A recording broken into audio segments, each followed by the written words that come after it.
I've been seeing an uptick in content related to media and content creators and how they are the ones ruining the current era or current season of NBA basketball for their negativity and narratives around the game. I'm of the group that sees both sides. I can understand why some are getting fed up of just constant bashing. I can also understand why some are less flattering to this current era of basketball. The one thing we in this world have to learn, and not just about basketball, is that two things can be right. The game can be somewhat disinteresting to those that love the game, all the while the game itself can be technically and analytically played at a higher level. Basically, what we are watching is basketball evolve into a way that is played in a more efficient way to maximize what you can do and what the rules allow, but it's also evolved into a game that is not always fun to watch. This was sparked from a few videos I watched today, one from Kenny the Real, Low I think was his name, and then Channing Frye's rant. And woo, you guys are tired of the negativity.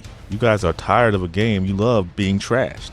But see, this is where you lose me some in this thought process. So as far as Kenny the Real and Low, they brought up great points. Basketball is a sport where a lot of their former players are territorial and want their era or time in the sport to have been the best. It happened in the 80s, 90s, 2000s, etc. All those eras had criticisms. Still to this day, you have current players and content creators calling guys in the 80s and 90s plumbers and construction workers. Yet we have YouTubers that at their peak probably could barely make a church league. But that's beside the point. Basketball is a sport, but the NBA is a brand and league. And because of this, they changed with the times to service the fans. They wanted it to move faster. They wanted it easier to score or be in position to score, etc. So when you've watched for, say, 10 years and the games go from the high 80s and 90s to the 120s, you're going to oversimplify it and say, well, they made it easier for teams to score, which yes, they obviously did, but they forget teams have to implement ways to score. So they have to play around with schemes and teams and realize, hey, having a plotting 7-footer isn't working. Let's go small.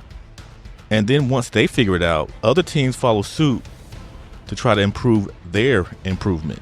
So as the game changes, old heads, as they like to call us, see the transition, and it doesn't always give us the sustenance needed for enjoyment.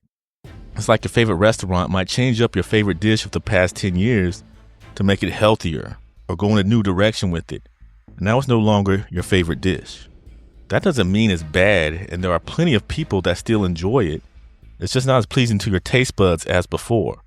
So these media figures and content creators are going to give their opinion on the current game, no matter how simplistic or basic it may be. The other part of this is what any content creator knows, and that is controversy and debate topics sell. I remember doing some research on a topic on here and looked at ESPN's YouTube feed and saw that a video clip of Shannon Sharpe and Stephen A. Smith arguing LeBron versus MJ got way more views, likes, and comments than a clip highlighting SGA and another one highlighting Nikola Jokic. So all those people would rather talk about a past player and an old current player than two of the very best currently in the league. That speaks volumes to these media entities, and they know if you can cater to both sides of the coin, you can hook them in. You can get the disgruntled old heads to tune in and hear what they want to hear. You can get the current younger fan to tune in to hear what they want to hear. Because unlike other sports leagues, the NBA thrives off its superstars. And if said superstars aren't at a certain level when it comes to the fandom, the media will create narratives to pull in the views and clicks. I don't know many content creators that don't do the exact same thing, which is going to get you more clicks. Discussing why LeBron James had 20 turnovers, or discussing the breakout 41-point game Aaron Wiggins had for the Thunder. I think we know which one we're covering. It's just a sign of the times. But ultimately, I'm going to end this with this. I've seen the comment section of creators that might say one bad thing about a player, but 25 good things. And almost the entire comment section is about the one bad thing they said. I've also seen them give one compliment to a player, and 95% of the rest of a video is why they're bad. But those in the comment section will focus in on the one compliment and say you're glazing that player, or whatever the term is now. So what I'm saying is, especially in this day and age, people hear what they want to hear and see what they want to see. So if you allow media and or content creators to ruin your experience with the current product, that's not an us problem. That's a you problem.